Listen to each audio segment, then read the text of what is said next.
اب پہلی بات تو یہ سوچئے، کیا انسان ہر وقت نماز پڑھتا ہے؟ ہمیشہ روزہ رکھتا ہے؟ جب اللہ کہہ رہا میں نے تو پیدا ہی کیا میری عبادت کے لیے، کوئی اور کام اگر وہ کر رہا ہے تو وہ میرے مقصد تخلیق کے خلاف کر رہا ہے۔ وَمَا خَلَقْتُ الْجِنَّ وَالْإِنسَ إِلَّا لِيَعْبُدُونِ، میں نے تو جنوں اور انسانوں کو صرف اس لیے پیدا کیا کہ میری عبادت کریں۔ تو اصل میں بات کیا ہے؟ یہ نماز، روزہ، حج اور زکوٰۃ یہ بھی عبادات تو ہیں، اصل عبادت کچھ اور ہے۔ اصل عبادت کیا ہے؟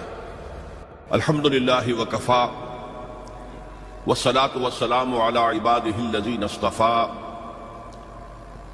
خصوصاً علی افضلہم وخاتم النبیین محمد الامین وعلی آلہ وصحبہ اجمعین۔ اما بعد فاعوذ باللہ من الشیطان الرجیم، بسم اللہ الرحمن الرحیم۔ رب اشرح لی صدری ویسر لی امری واحلل عقدۃ من لسانی یفقہوا قولی۔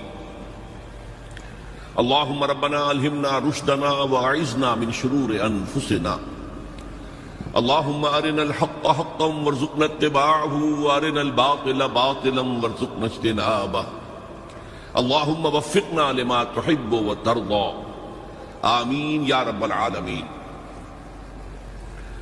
معزز حاضرین اور محترم خواتین، السلام علیکم ورحمۃ اللہ وبرکاتہ۔ آپ کے علم میں ہے کہ میرا آج کی گفتگو کا عنوان ہے کلمہ طیبہ، اور اس کے حوالے سے یا اس کی روشنی میں ہمارے دینی فرائض۔ بچپن میں مجھے امید ہے کہ بہت سے لوگ خوش نصیب ایسے ہوں گے اس مجمع میں جن کی تعلیم کا آغاز قاعدہ یسرنا القرآن سے ہوا ہو یا نورانی قاعدے سے ہوا ہو، اور پھر اس کے بعد حضرت مولانا مفتی کفایت اللہ رحمۃ اللہ علیہ کے کتابچے تعلیم الاسلام جو ہے انہیں پڑھائے گئے ہوں۔ ظاہر بات ہے کہ آج کل وہ رواج ختم ہو چکا ہے، آج کا ہمارا دور مادہ پرستی کا ہے۔ ہماری تعلیم میں بھی آپ کو معلوم ہے کہ کنڈر گارڈن جو ہے اس سے بات شروع ہوتی ہے، اور ممی اور پاپا یہ الفاظ جو ہیں وہ بچوں کو سکھائے جاتے ہیں۔ اللہ اور اس کے رسول کا نام عام طور پر نہیں پڑھایا جا رہا۔ لیکن یاد ہوگا آپ کو کہ اس سلسلے میں سب سے پہلے ایمان مفصل، ایمان مجمل یاد کرائے جاتے تھے، ایمان کیا کیا ہے، پھر 6 کلمے پڑھائے جاتے تھے۔ یہ 6 کلمے یوں سمجھیے کہ اسلام کی تعلیمات کا لب لباب اور خلاصہ ہے۔ ان میں سے پہلے 2 کلمے کیا ہیں جو اہم ترین ہیں؟ کلمہ طیبہ، لا الہ الا اللہ محمد الرسول اللہ صلی اللہ علیہ وسلم۔ یہ مختصر ترین کلمہ ہے، اسے ہم کلمہ طیبہ کہتے ہیں، اور یہ سمجھیے کہ ہمارے دین کی جڑ اور بنیاد اور اساس ہے۔ دوسرا کلمہ اسی میں لفظ شہادت کا اضافہ ہو کر اشہد ان لا الہ الا اللہ واشہد ان محمد الرسول اللہ صلی اللہ علیہ وسلم۔ یہ کلمہ شہادت جو ہے یہ اسلام میں داخلے کا شاہ درا ہے۔ شاہ درا، در کہتے دروازے کو، شاہ درا بہت بڑا دروازہ۔ جو لوگ دلی سے واقف ہیں انہیں یاد ہوگا، معلوم ہوگا کہ دلی جو ہے وہ جمنا ندی یا جمنا دریا کے مغرب میں واقع ہے، اور مشرق سے جو بھی آتا ہے یو پی سے، اس کو پہلے ایک قصبے سے گزرنا پڑتا ہے، جس کے بعد پل آتا ہے جمنا کا، اور اس قصبے کا نام ہے شاہدرہ۔ اسی طرح کا شاہدرہ ایک لاہور میں ہے۔ لاہور جو ہے وہ راوی کے جنوب مشرقی کنارے پر ہے، آباد ہے شہر۔ اب جو بھی پشاور سے، سرحد سے، اسلام آباد سے، پورے پنجاب سے لوگ آتے ہیں تو انہیں لاہور میں داخل ہونے کے لیے دریائے راوی کراس کرنا ہوتا ہے، لہذا وہاں بھی ایک قصبہ ہے جس کا نام شاہدرہ ہے۔ شاہدرہ یہ بڑا در ہے کہ جس سے داخل ہو کر آپ دلی میں یا لاہور میں داخل ہوں گے۔ اسی طرح میں نے عرض کیا کہ اسلام میں داخلے کے لیے شاہدرہ جو ہے وہ ہے اشہد ان لا الہ الا اللہ واشہد ان محمد رسول اللہ صلی اللہ علیہ وسلم۔ آج میں انہی 2 کے حوالے سے آپ کے سامنے کچھ باتیں رکھ رہا ہوں۔ باتیں بالکل بنیادی ہیں، اور میں سمجھتا ہوں کہ آپ کے ذہنوں کے اندر موجود ہیں۔ صرف یہ ہے کہ آپ نے شاید زیادہ کبھی شعوری طور پر توجہ نہ دی ہو اور ان کے بارے میں کہیں گہرا غور و فکر نہ کیا ہو۔ دیکھیے پہلا جز کیا ہے؟ لا الہ الا اللہ، کلمہ توحید ہے یہ، اللہ کے سوا کوئی معبود نہیں۔ اب اس کا تقاضا کیا ہے؟ اور دوسرا جز ہے محمد الرسول اللہ صلی اللہ علیہ وسلم، اس کا تقاضا کیا ہے؟ اللہ کے سوا کوئی معبود نہیں، معبود برحق صرف اللہ ہے۔ اس کا کیا مطلب ہے؟ عبادت صرف اس کی ہوگی، کوئی معبود نہیں اللہ کے سوا، عبادت اسی کی ہوگی۔ اس عبادت کا مفہوم کیا ہے؟ قرآن مجید میں بہت سے انبیاء کی اور رسولوں کی دعوت بیان ہوئی اور نام بنام کہا گیا۔ ان کی دعوت کیا تھی؟ ان اعبدوا اللہ ما لکم من الہ غیرہ، اللہ کی عبادت کرو، تمہارا کوئی الہ اس کے سوا نہیں۔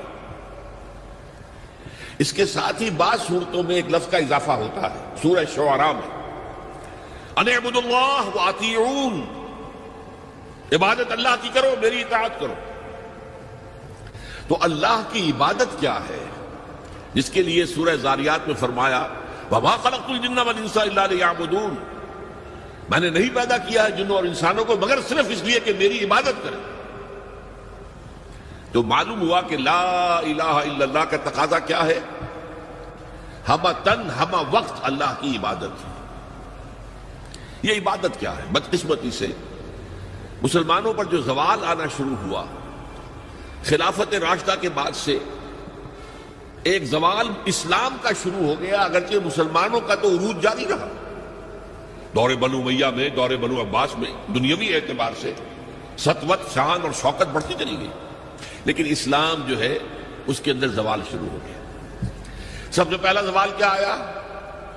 وہ خلافت کہ جو مسلمانوں کو اپنے میں سے کسی بہترین شخص کا انتخاب کر کے جس کا تعین ہونا چاہیے تھا، وہ خلافت موروثی عہدہ بن گئی، خاندانی بات بن گئی، قبائلی بات بن گئی۔ یہ ہمارے زوال کا پہلا مظہر تھا۔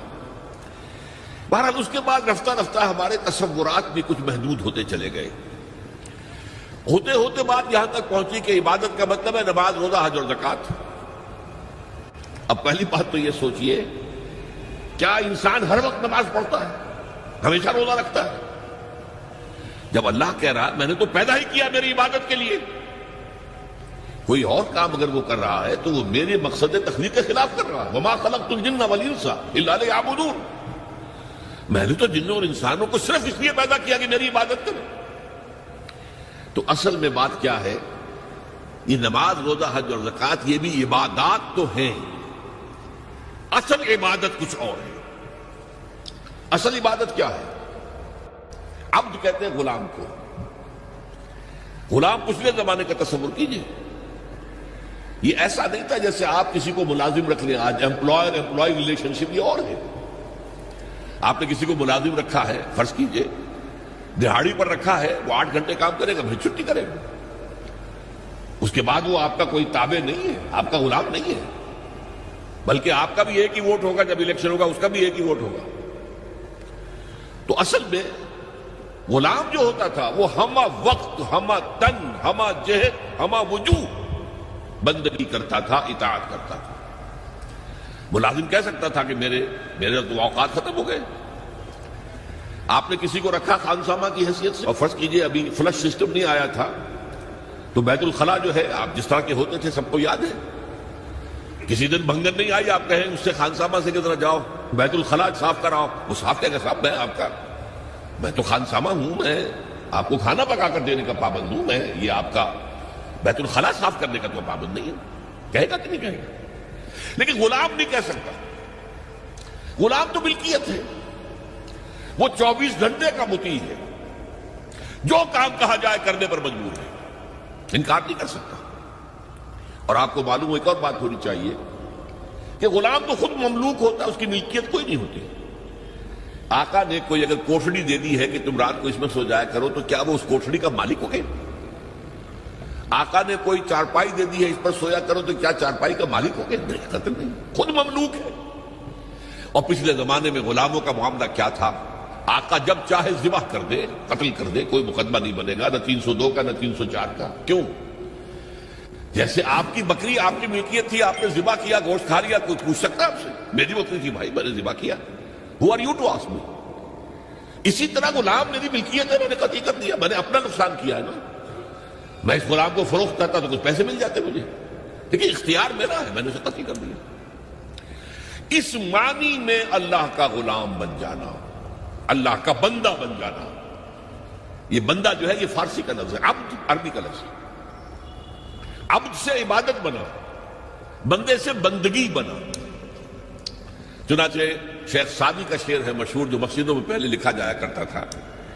آج کل تو ہمارا نئی قسم کی مسجدوں کے ڈیزائن بنتے ہیں نا، پچھلے زمانے میں کیا ہوتا تھا؟ اس در کے اوپر چوکٹا بنا ہوا ہے، روز محشر کے جان گداز بود، اولی پرسش نماز بود۔